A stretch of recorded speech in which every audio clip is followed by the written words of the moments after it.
Isang magandang umaga po sa ating lahat. Nandito po kaming muli para po sa isa na namang episode ng Source of Strength. Patuloy na idinadalangin po ng pamahalang lungsod ng Taguig sa pangunguna po ni Mayor Lino Cayetano na patuloy po tayong makasumpong ng kalakasan ng loob. Patuloy tayong maitatag at higit sa lahat na patuloy tayong tumingin sa ating Panginoon na siya nagbibigay sa atin ng lakas, lalong-lalo na sa mga panahong katulad po nito na tayo ay nananatiling nasa quarantine. Humigit kumulang 4 na buwan na po at naniniwala tayong ang salita ng Diyos ay malaki ang nagagawang bahagi nito upang patuloy tayong makasumpong ng biyaya ng buhay. Sabit muna po natin idulog sa Panginoon ang pagbubulay ng kanyang salita. Pastor Tony? Manalangin po tayo. Aming Diyos, aming Ama na nasa langit, kami po'y patuloy na dumudulog sa iyo. Humihiling, Panginoon, ang gabay, Panginoon namin. At dalangin namin ang pagbuhos ng mayaman at saganang karunungan ay tamasahin namin maging ng mga taga-subaybay at tagapakinig ng mga araling ito. Maraming salamat, Panginoon. Nawa lubusan ka maitaas at lubusan ka rin makilala ng bawat isa sa amin. Ito po ang aming samot dalangin sa ngalan ni Kristong Jesus. Amen. Okay? Pastor Jim, babasahin mo po uli sa atin yung dahilan kung bakit isinulat ang aklat ng Juan. No? The very reason why the book of John, why wrote this book called the book of John. Sige po, Pastor Jim. Sa John chapter 20, verse 30 and 31, ito pong sinasabi. And truly, Jesus did many other signs in the presence of His disciples, which are not written in this book. But these are written that you may believe that Jesus is the Christ, the Son of God, and that believing you may have life in His name. So ang purpose ng pagkakasulat ay para manampalataya tayo sa Panginoon at magkaroon ng buhay na walang hanggan. Na manampalataya tayo na si Jesus, Ang Kristo, ang anak ang ng anak Diyos, ng Diyos, at sa pamagitan ng pananampalataya sa Kanya ay magkaroon po tayo ng buhay na walang hanggan. na walang hanggan.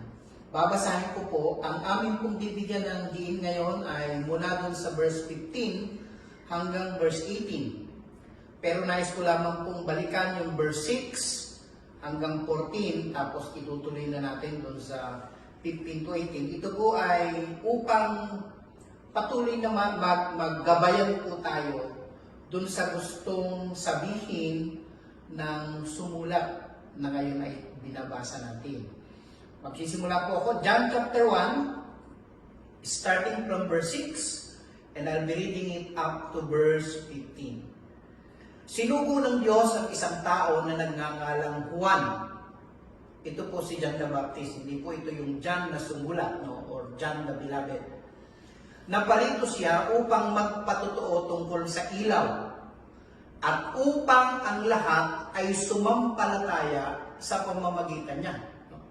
So nagpapatotoo po si John the Baptist tungkol dun sa liwanag, dun sa ilaw, at upang ang lahat ay sumampalataya doon sa binibigyan ng patotoo ni John. At yan po ay ang ating Panginoong Hesus na binasa rin ni Pastor James.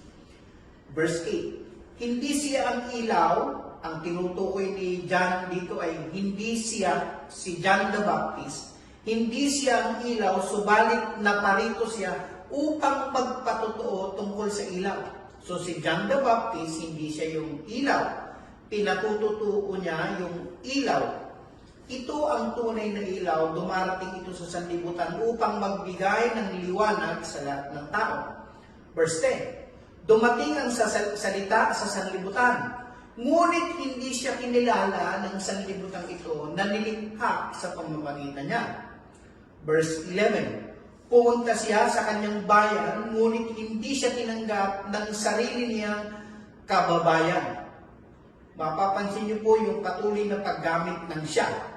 Simula po dun sa verse 8. Hindi siya ilaw, ang ilaw, si John the Baptist yun.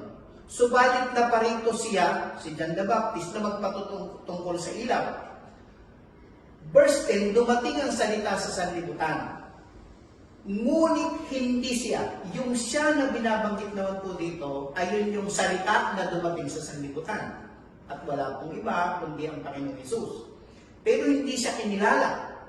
Verse 11, pumunta si Jesus sa kanyang bayan, hindi rin siya tinanggap ng sarili niyang kababayan. Verse 12, subalit, ang lahat ng tumanggap at sumampalataya sa kanya. Sino yung sa kanya? Si Jesus. Ano ang ibinigay? Binigyan niya ng karapatang maging mga anak ng Diyos. Sila ay naging mga anak ng Diyos, hindi dahil sa isinilang sila ayon sa kalikasan, o sa kagustuhan, o sa kagagawa ng tao, kundi ayon sa kalooban ng Diyos. Naging tao ang salita at nanirahan sa piling natin. Nakita natin ang kaluwalhatiang tunay na kanya bilang kaisa-isang anak ng Ama. Siya ay puspos ng kagandahang loob at ng katotohanan. Dito po sa talatang 6 hanggang 14, nagpapatuloy po yung pamanhi ng author, si John the Beloved, na ang layunin kaya napunta rito at pinatutuhanan ni John the Baptist ay upang manampalataya ang lahat kay Jesus. Nagpunta siya doon sa kanyang sariling bayan, sa sanlibutan. Nagpunta siya sa sandaigdigan, hindi siya tinanggap. Pumunta sa kanyang sariling bayan, hindi siya tinanggap. Subalit, may mga tumanggap sa kanya. At yung mga tumanggap sa kanya ay binigyan ng karapatang maging anak ng Diyos. At ang sabi niya, naging tao ang salita, and the word became flesh and dwelt among us. Nakita namin ang kaluwalhatiang tunay na kanya bilang kaisa-isang anak ng Ama. Siya ay puspos ng kagandahang loob ng katotohanan. Verse 15 to 18, ipagpapatuloy po natin ngayon, no? Sapagkat ito yung mga dahilan bakit kailangan nating manampalataya kay Jesus. Ano-ano yung mga dahilan bakit kailangan maniwala tayo sa Kanya? Kasi yung mga pasudin, yung pinuntahan niya, hindi siya tinanggap. Pero mayroon siyang sinabi rito, yung mga tumanggap sa Kanya, binigyan niya ng karapatan maging anak ng Diyos. At ito yung patuloy na ipinapatutuo ni John. So, makikita natin mula sa verse 15, ano yung mga dahilan bakit kailangang maniwala tayo o manampalataya tayo kay Jesus. Babasahin ko po ang verse 15 at mamaya po hayaan ko itong dalawa nagbigay ng kanilang sariling kaisipan sa mga binasa natin. Verse 15, ang tinitingnan po natin dito, why should we believe in Jesus that others did not? Yung iba kasi, di ba? Nagpunta siya rito, hindi sila naniwala. Si John the Baptist, kulang na lang magwala kasi siya nga yung nag-testify, siya yung herald. Hindi siya nakilala. Kaya ito, pinapakilala natin. Pero pinapakilala natin. So sabi dito ngayon, nagpakatotoo si Juan tungkol sa kanya na isinisigaw, siya ang tinutukoy ko ng aking sabihin, ang dumarating na kasunod ko'y higit sa akin, sapagkat siya'y naroon na bago pa man ako ipanganak. Bago pa siya ipanganak. Naroon na daw siya. Verse 16. Mula sa kapuspusan ng kanyang kagandahang loob, tumanggap tayong lahat ng abot-abot na kagandahang loob. Grace upon grace. Verse 7. Ibinigay ang kautusan sa pamamagitan ni Moses, ngunit dumating ang kagandahang loob at katotohanan sa pamamagitan ni Jesucristo. At sa verse 18, kung aabutin pa, kailanmay wala pang taong nakakita sa Diyos, ngunit ang natatanging Diyos na pinakamamahal ng Ama ang nagpakilala sa Ama. Sige po, sinong mauna sa inyong dalawa? Okay. So, bakit tayo dapat manampalataya kay Jesus? Sa verse 15, sinasabi po ni Juan na mas nauna kasi si Kristo kaysa sa Kanya. Ba't nasabi ni Juan yun? Samantalang kung susuriin mo, ang naunang naipanganak ay si Juan. Ani na Juan. Ang tanda ni Juan kay Jesus. Pero sinasabi nito ni Juan, mas nauna si Kristo sa kanya. Anong ibig sabihin niya, no? Pinatutuhanan po ni Juan, the Baptist, na si Kristo ay pre-existed. In the beginning was the Word. So, matagal na nag-e-exist ang Panginoon. Hindi siya created being dahil siya yung nag-create. Kaya, bakit natin siya dapat panampalatayanan? Dahil pre-existed po ang Panginoon. So, nandoon na siya. Oo. Nauna pa. Yes. Mas matanda si John the Baptist ng ilan, Pastor Tony? 6 na buwan. 6 months. Alam nyo kasi, may kultura ang mga Hudyo. It's a common knowledge and it's an accepted fact na kung sino ang mas matanda, siya yung mas kakila. Oo. Ewan ko sa kultura natin na pero sa amin, Diba, pag mas matanda, igagalang. oo, mas ginagalang yun. Binibigyan talaga ng tamang Correct. pagkilala yun. Ano? Pero dito, ibang-iba. Kasi mas binibigyan ng pagkilala ni John the Baptist itong si Jesus na kung tutisin ay mas bata sa kanyang isinilang. At well accepted na John the Baptist was a prophet.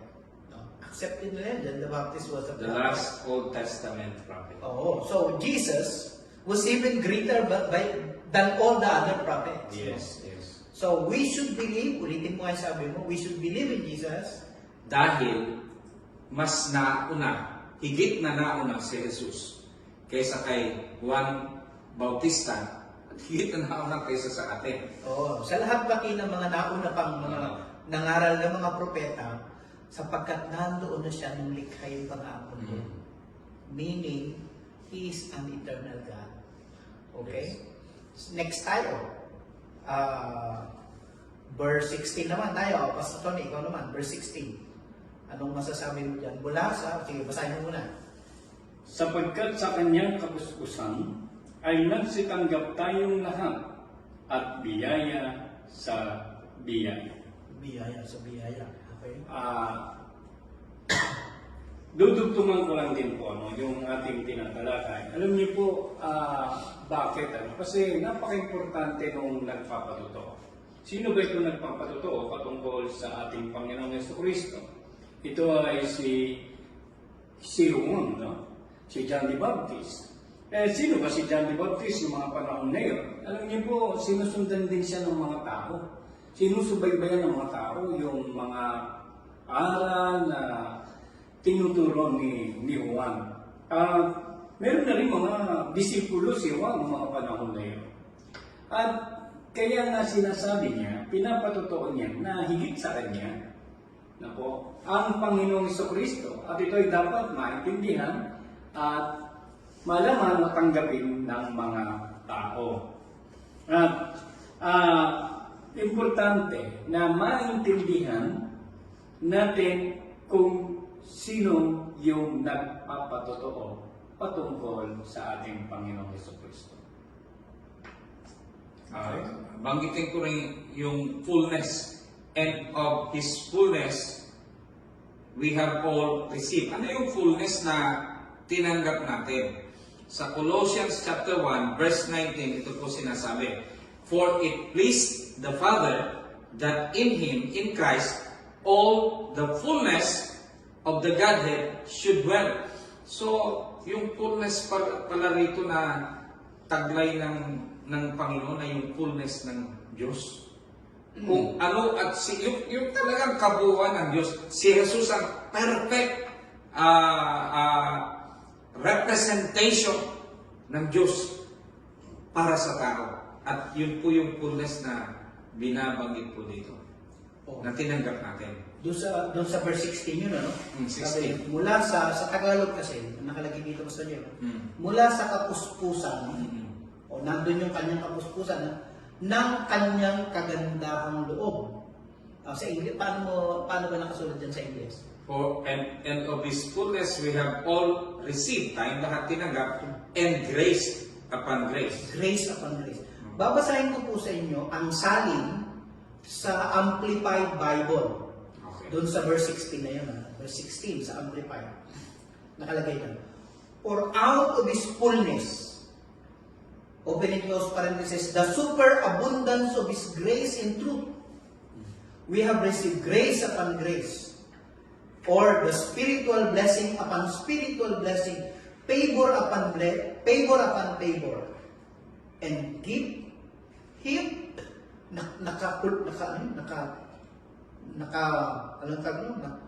ano yun, yung hip, ibig sabihin Patong-patong. patas, Patong-patong. patong-patong.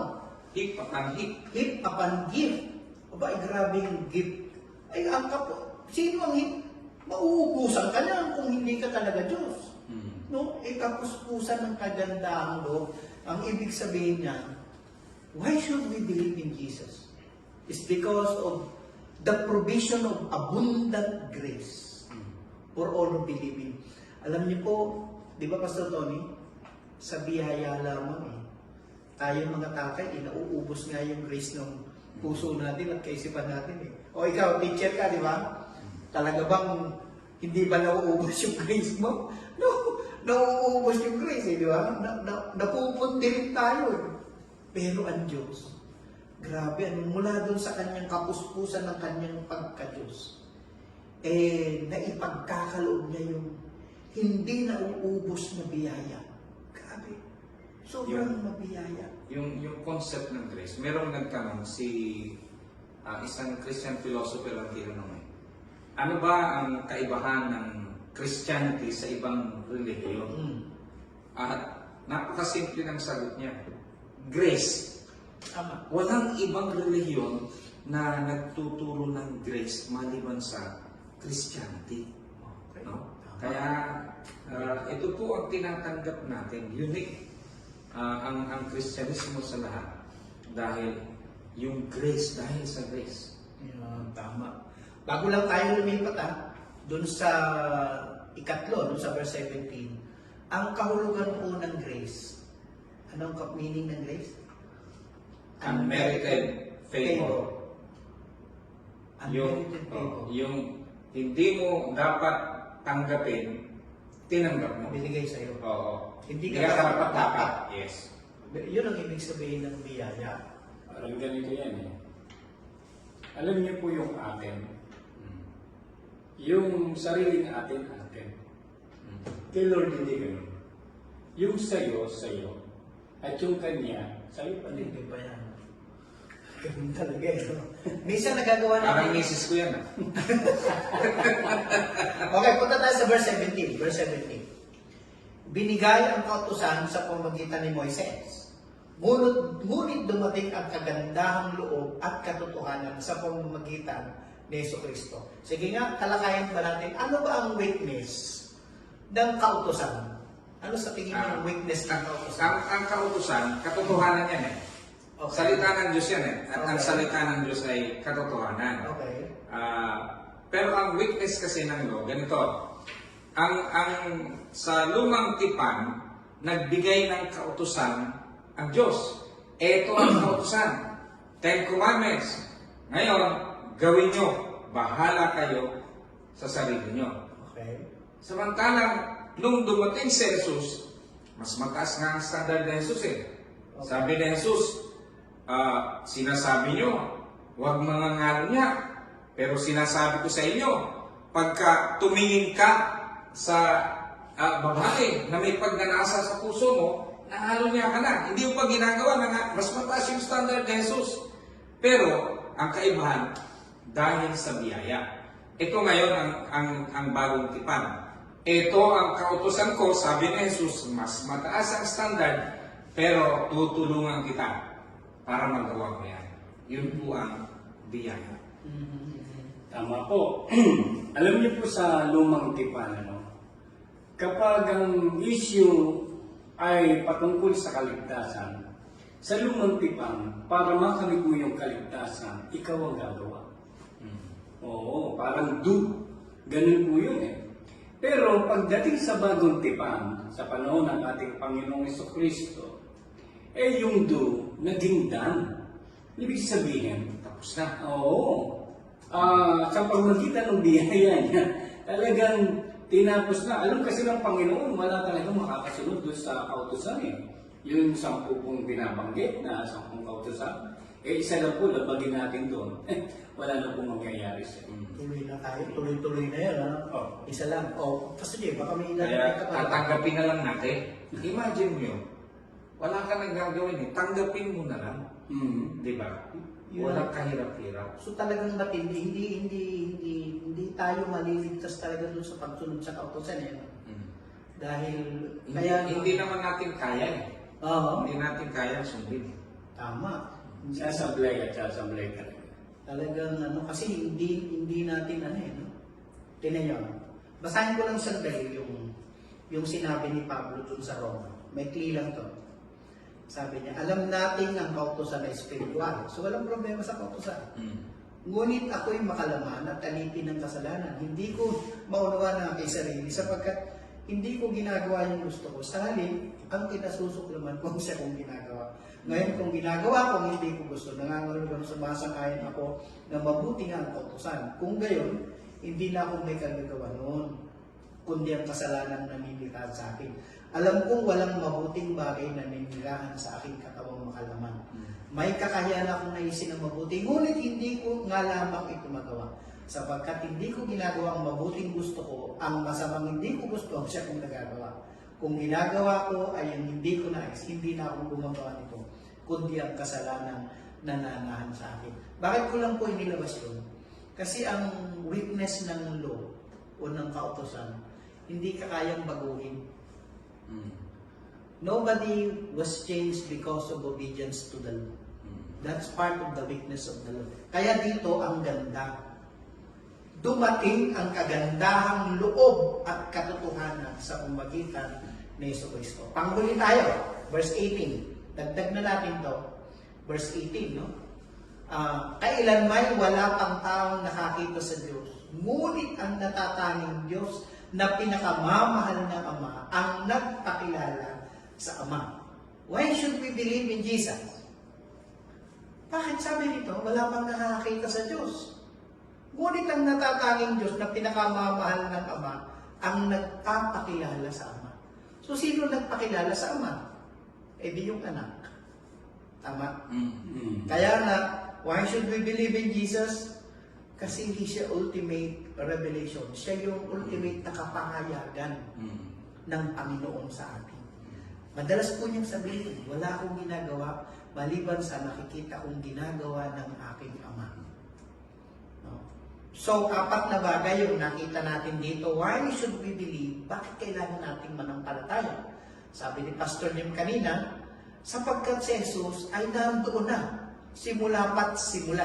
Higit siyang dakila sa lahat ng mga propeta. Ikalawa, sapagkat siya yung nagbibigay sa atin ng walang katapusan, umaapaw na biyaya, walang makakapagbigay nun.